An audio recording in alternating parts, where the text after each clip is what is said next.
Right after we lowered my husband into the ground, his best friend leaned in and whispered 5 words that changed everything I believed about the man I loved. He wasn't who you thought. Just that. 5 words. Soft enough that no one else could hear, but loud enough that they've lived in my head every single day since. Let me ask you something. Have you ever thought you knew someone completely, only to realize you didn't know them at all? Like, not even a little? Comment yes or no below. I'm reading every single one. And if this already hits you in the gut even a little, don't scroll, like the video. And subscribe so you never miss another story that hits like this. Now let me tell you what happened. I met Alaric Anthony when I was 22, and thought love was just supposed to feel like fire. But he wasn't fired. He was quiet, calm, safe. And I didn't know until years later that safety can be the most addictive kind of love. He made everything feel possible. We bought a small blue house with a crooked mailbox. He fixed it 3 times before finally giving in and replacing it with one that looked like a barn. Said it gave the house character. We got a dog, then a baby. We named her Ariella, and for 20 years, that was my world. Coffee with 2 sugars, Saturdays at the farmer's market, that one jazz playlist he always played too loud when he cooked. Alaric was the kind of man people trusted instantly. He just had that energy, warm, steady, like someone who'd never lie to your face. But here's the thing about people who make you feel safe. You don't double-check them. You don't question the little things. You don't look for cracks in the walls until the whole house starts caving in. At his funeral, everything blurred. The smell of lilies made me sick. The speeches made me feel like I'd walked into someone else's memory of him. And then, Valentine Bird, his best friend, the brother he never had, the guy who'd been there through everything. Birthdays, vacations, even the night Ariella was born. He hugged me a little longer than everyone else. His eyes were red, not just from crying, but from something else. Guilt, maybe, I don't know. And then he leaned in so close I could smell the whiskey on his breath, and he whispered. He wasn't who you thought. Just that. No explanation, no apology. Then he stepped back and walked away like he hadn't just ripped a hole through the center of my chest. I didn't move. I couldn't. My ears were ringing, and I just stood there, in this stupid black dress, staring at the ground like it might give me answers. Everyone says grief is like a wave, but that day, it didn't come in waves. It was just one long, brutal flood. And Valentine's words? They didn't drift away with the flowers or the people or the pastor's final prayer. They stayed. So I did what anyone would do when they hear something that shakes their whole world. I pretended I didn't hear it. I went home. I made tea. I tucked Ariella into bed like nothing had shifted. But inside I was already unraveling. Because once you hear something like that, you start replaying everything. Every late night, every canceled trip, every weird moment you brushed off as nothing. And trust me, it doesn't take long before nothing starts to look a lot like something. You ever look back at your life and think, was it really perfect, or was I just too in love to see the flaws? Because that's where I keep landing. I used to brag about how lucky I got with Alaric. Not out loud, really, but in little ways. Like when I'd see other couples fighting in grocery stores, and I'd smile because that just wasn't us. We didn't slam doors, we didn't throw blame, he didn't raise his voice, not even once. Alaric Anthony made me feel like I was home, even when we were lost. We were married for 20 years, not flashy years, not Instagram perfect, but real ones. We had routines, traditions. He'd bring home these awful licorice candies from that weird store by the pharmacy because he knew I hated them, but he thought it was hilarious to watch me eat one by accident. Every December 19th, we'd eat pancakes for dinner because that was the night he first told me he loved me, and I'd been making pancakes. It wasn't perfect, but it felt like ours. Like something we built from the ground up, brick by little emotional brick. And then there was Valentine Bird. Tall, kind, laughed with his whole chest, always had that cool uncle vibe Ariella loved. He was around so often, people assumed we were some big extended family. He and Alaric met in high school, football teammates turned business partners turned brothers in everything but blood. I'll be honest, I never fully clicked with Valentine. Not in a hostile way, but in that way where someone just feels a little too good at blending in. He was funny, but vague. Present, but distant. Especially with me. There were times I'd catch him looking at Alaric, and it felt like he was trying to say something he didn't know how to say. But I ignored it.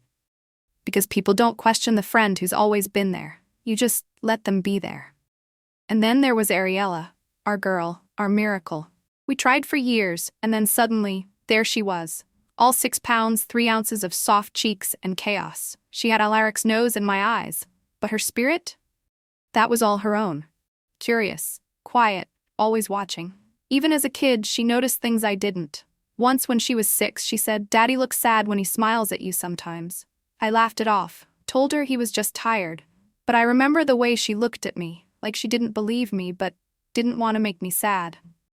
I think about that now more than I should. There were little things, looking back. Late-night texts he'd never open in front of me, sudden business trips, a perfume I didn't wear lingering faintly on the collar of his coat, but I told myself it was probably mine. Or someone at the office. And the biggest one? He stopped writing in his notebook. Alaric used to keep this little black journal with thoughts, jokes, lists of songs to show Ariella when she got older. He used to write in it every day. And then, he didn't. Just one day, it sat untouched. When I asked about it, he said, "I guess I've run out of things worth writing down." And he smiled like that was normal. But it didn't feel normal. Still, I didn't push. Because that's what trust looks like, right? You don't press too hard. You don't pry. You just love. You keep loving. And I did. God, I did. He loved deeply. But now I wonder, who was he really loving? Because whatever Valentine whispered that day at the funeral, it didn't just shake the version of Alaric I buried. It shattered the version I'd been married to. The day we buried Alaric, the sky didn't cry for me. It was bright, clear, almost offensively cheerful. Like the world just moved on. People kept saying things like, "He was so loved," or "He's in a better place," as if that meant anything to a woman holding her daughter's hand while they lowered her world into the ground. I wasn't crying. I couldn't. Everything inside me was just locked up. Like if I started crying, I'd never stop. I remember Ariella squeezing my hand so tight, her knuckles went white. She didn't say a word. 16 years old, and already knowing silence sometimes says more than anything. She didn't look at the casket. She just looked at me, and then... Valentin. He'd been standing off to the side the whole time. No eulogy, no speech, just this quiet, uncomfortable presence. Eyes on the ground, hands in his pockets, like he didn't know where to stand. I kept watching him, in between pretending I was okay. He wasn't like everyone else. Everyone else looked devastated. Valentin just looked distracted, like he was carrying something else entirely. He hugged a few people, shook a few hands, and then he came toward me. Now, let me be clear. Valentine had hugged me 1,000 times over the years. Birthdays, holidays, Ariella's recitals. But this time felt different. His arms wrapped around me with a kind of urgency, not comfort, more like guilt. And right as he pulled away, he leaned in, his voice barely a whisper in my ear, and said, "He wasn't who you thought." Just that. No explanation, no follow-up, no context. 5 words. And then he stepped back and walked away. Straight to the bar table near the tents, and poured himself a full glass of something dark. I stood there, frozen, like I hadn't just heard the most soul-splitting sentence of my life. What does that even mean? He wasn't who I thought? Was it a warning? A confession? A threat? Was he drunk? Grieving? Lying? Or was it true? I turned to look for Valentin, but by then he was gone, disappeared into the crowd of suits and sunglasses and sad, polite smiles. And suddenly the funeral wasn't about goodbye anymore. It was about the question buzzing in my ears louder than the hymns. What did he mean? I wanted to ask someone. Anyone. But how do you bring that up in the middle of your husband's memorial? Hey, quick thing, his best friend just whispered something shady about him. Should I be concerned? No. You don't ask that. You smile. You accept the casserole dishes. You thank people for coming. You pretend everything isn't unraveling inside your chest. But from that moment forward, my grief wasn't just about losing Alaric. It was about losing the version of him I thought I knew. The version I loved. The version I married. The version I thought died honest. And now I didn't know who I was mourning. The first week after the funeral was a blur. People stopped by with casseroles and banana bread. They stayed for 10 minutes, said something nice about Alaric, then shuffled back to their cars like grief was contagious. The only person who didn't disappear was Ariella. She stopped sleeping in her room. She'd curl up on the couch with a blanket and her headphones on, like she didn't trust the house to feel normal without him in it. And I guess neither did I. One night, I walked into the kitchen to grab some tea, just out of habit. Alaric used to make it for me. Jasmine, 2 spoons of honey, no lemon. Always said lemon made it taste like soap. I hadn't made it since he died. But that night, I did. And as I stood there staring at the kettle, Ariella walked in, hair in a bun, hoodie too big, eyes too sharp for a teenager. She leaned against the counter and asked, "Do you think Dad was hiding something?" Just like that. No build-up, no warning. And I swear my breath caught so hard I almost dropped the mug. I didn't answer right away, because I didn't want to lie. But I didn't want to tell her the truth either, because I didn't even know the truth yet. I finally said, "Why would you ask that?" She shrugged. Didn't look at me when she said, "Because you've been walking around like you're scared of what you'll find." And she wasn't wrong, because the truth is, I was scared. Scared that the version of Alaric I buried wasn't real. Scared that Valentine knew more than he said. Scared of what I'd see if I looked too hard. A few nights later, I was trying to find the spare charger Alaric always kept in his nightstand. Top drawer, glasses, old receipts, a mint that expired in 2019. Bottom drawer, a stack of envelopes, mostly junk, credit card offers, medical bills, but one of them stood out. A plain white envelope. No address. Just a name written in handwriting I knew like the back of my hand, Valentine. My heart dropped. I didn't even open it at first, I just held it there like it might burn through my skin, because I didn't know what I was more afraid of. What it said, or why he never sent it. The next morning, I called Valentine. No answer. I texted. Nothing. I waited a day, then another. On the 3rd day, I drove to his place. He didn't answer the door, even though his car was in the driveway. So I waited, sat on his porch for 2 hours like some ghost of a life he used to know. And when he finally opened the door, he looked like he hadn't slept since the funeral. His voice was flat when he said, "I knew you'd find it." We didn't go inside. We just stood there, me holding the envelope, him holding the kind of silence that says everything you don't want to hear. I asked him, "Was there someone else?" He didn't flinch, didn't lie, didn't try to soften it. He just looked at me and said, "He had someone else, Macy." I told him to end it. I don't know if he ever did. I can't describe the feeling that followed. It wasn't anger. It wasn't betrayal. It was this free fall. Like someone cut the floor out from under me, and I just kept falling through memory after memory. Alaric's smile, his Sunday pancakes, the way he looked at me on our 15th anniversary. And all I could think was, "Who were you when I wasn't looking?" Valentine tried to keep talking, but I couldn't hear anything else. Not over the sound of my own breath getting shorter. Not over the crash of everything I thought I knew, breaking.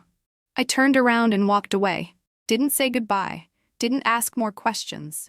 Because at that moment I knew I didn't want answers. Not yet. I just wanted to remember how it felt, to believe in someone completely.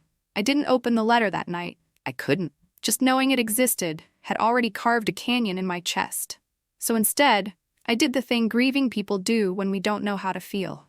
I cleaned. I pulled out a box of photo albums from the hallway closet. The ones we never looked at unless it was Christmas or someone's birthday. The kind of albums full of yellowed pages and memories that felt like someone else's life. And then I saw it. A photo I swear I had never seen before.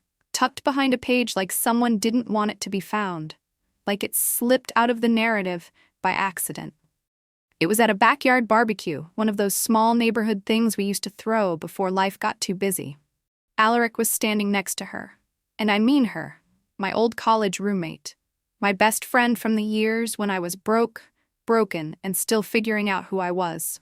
Danica, she was holding a drink, laughing. And Alaric, he wasn't just standing next to her, he was looking at her the way he used to look at me. That still, soft kind of gaze. Like the rest of the world was background noise. My stomach flipped. I hadn't talked to Danica in years. We lost touch after she moved out of state. She'd sent a Christmas card once or twice, but that was it. I always figured we just drifted like people do. Now I wasn't so sure. I flipped the photo over. It was dated 3 summers ago, a time when I'd been recovering from surgery, when Alaric had gone on a conference trip for 3 days. I sat there holding that photo like it was radioactive. And suddenly, the letter didn't matter anymore. The whisper didn't matter. I needed to hear it from someone who chose to cross the line. Danica still lived in town, it turned out, not far.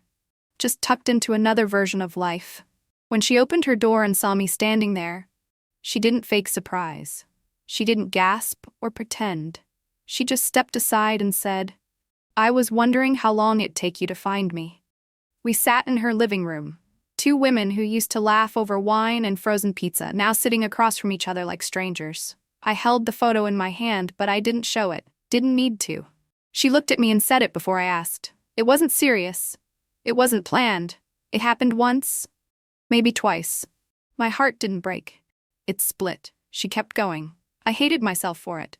But he said, "You'd never understand." He said you were so strong all the time that he didn't know how to need you anymore. I felt like I couldn't breathe.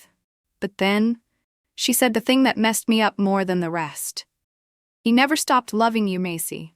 Even then, he told me you saved his life more than once, that he was who he was because you believed in him when he didn't believe in himself." And I wish I could say that made it better. That hearing somehow gave me peace. But it didn't. It made it worse. Because how do you hold love and betrayal in the same hand and not drop them both? How do you carry the truth that someone can want you, need you, and still do the one thing that breaks you? I didn't yell, didn't throw the photo at her, didn't even cry. I just stood up, looked her in the eye, and said, "You had a front row seat in my life, and you chose to burn it." She tried to say something else, but I walked out. And for the first time since the funeral, I let myself feel it all, not just the loss, but the truth. Alaric loved me, but he also betrayed me. And now I was stuck trying to figure out which version was real. Maybe both were. Maybe that was the worst part. I hadn't spoken to Valentine since I walked away from his porch. But now I couldn't stop thinking about him, not because I forgave him, not because I trusted him, but because I needed the rest of the truth. Not whispers, no warnings, the truth. Straight. Ugly. Real. So I called him, and when he didn't answer, again, I drove over. This time, he opened the door right away. He looked older, not physically, but like he'd been carrying the weight of someone else's mistakes for way too long. We sat in silence for a while. He poured me tea like nothing was broken, like we weren't both sitting in the wreckage of the same lie. And finally, I said it. "How long have you known?" He didn't ask what I meant. Didn't pretend to misunderstand. He just looked down at the cup in his hands and said, "Longer than I want to admit." I didn't yell, didn't throw anything, didn't even move. I just said, "Why didn't you tell me?" He looked at me with this expression that wrecked me, like someone who'd been rehearsing a goodbye he never got to say, because I didn't want to be the one who ruined the way you looked at him. I blinked, once, twice, because I didn't expect that answer. But he wasn't done. He told me it was over, said it had been a mistake, said you were everything. And I believed him. Or maybe I just wanted to. I stared at him, that ache in my chest twisting into something worse. "You both kept me in the dark out of love?" My voice cracked on the word love. It sounded ridiculous even to me. But Valentine didn't flinch. "He made mistakes, Macy, bad ones. But you were always his beginning and end. He didn't stop loving you, even when he didn't deserve you." He leaned forward, his voice quieter now. "He talked about you like you were light, like just being near you made him feel worthy. He didn't cheat because he stopped loving you. He cheated because he thought he didn't deserve what you gave him." I sat back in the chair, completely undone. How do you even process that? That the man you gave everything to broke you not because he stopped loving you, but because he thought he wasn't good enough to be loved like that. And then, Valentine dropped the other truth. "I was in love with you too." It wasn't loud. He didn't say it with hope, just like someone pulling a thorn out of their own skin. "I've loved you since before you knew who he was, and I never said anything, never even let myself think about it. But when he told me what he'd done, and I saw what it was doing to you." He stopped, shook his head. I stayed quiet because I didn't want my love to look like revenge. I didn't know what to say. Every word in my mouth just dissolved. All I could do was sit there, gripping the edge of that chair like it might keep me from collapsing. I wanted to hate them both, but all I could feel was grief. Not just for the version of Alaric I lost, but for the version of me that still wanted to believe the story I'd been living in. The tears came without warning. No big sobs, no gasping. Just steady, silent heartbreak. The kind that makes your whole body feel heavy. Valentin didn't reach out, didn't say another word. He just sat there, letting me fall apart the same way Alaric never did. And somehow, that hurt even more. I couldn't sleep after that night with Valentin. I just laid there, staring at the ceiling like it might give me an answer. But answers never come in the middle of the night. Only memories. And regret. And questions that don't sound so loud until everything else is quiet. A few days later, I found myself walking into the basement of a church I hadn't been inside since Ariella's baptism. There was a folding chair circle, a bowl of mints, tissues in the middle like they already knew what we were all there for. Grief support, they called it. But it felt more like group survival. There were 6 of us. A man who'd lost his wife in a car accident, a woman whose daughter never came home from college, and me, the widow who didn't know who she'd actually buried. The woman leading the group, her name was Irene Bender, older, steady, one of those people who speaks like they've already survived 3 lifetimes. During my second session, she looked right at me and said, "You haven't said why you're here." I hesitated, then finally managed, "I lost my husband." She nodded like she'd heard it 100 times, then said quietly, "And?" That word just hung in the air. I swallowed, looked down at my hands, then back at her. And I found comfort in someone I shouldn't have. There was this long pause. She didn't flinch, didn't shift in her seat, just leaned in slightly and said, "Did they hurt you?" I shook my head. "No, they made me feel alive again, and that might be worse." Irene gave me a small, tired smile, and then she said something I will never forget. "The dead don't bury the truth. They just leave it behind for us to find." I don't remember anything else that was said that day. Just those words. They felt like a crack of light in a dark room. Not enough to fix anything, but enough to let me see myself more clearly. That night, I got home to find Ariella sitting on the floor, surrounded by boxes.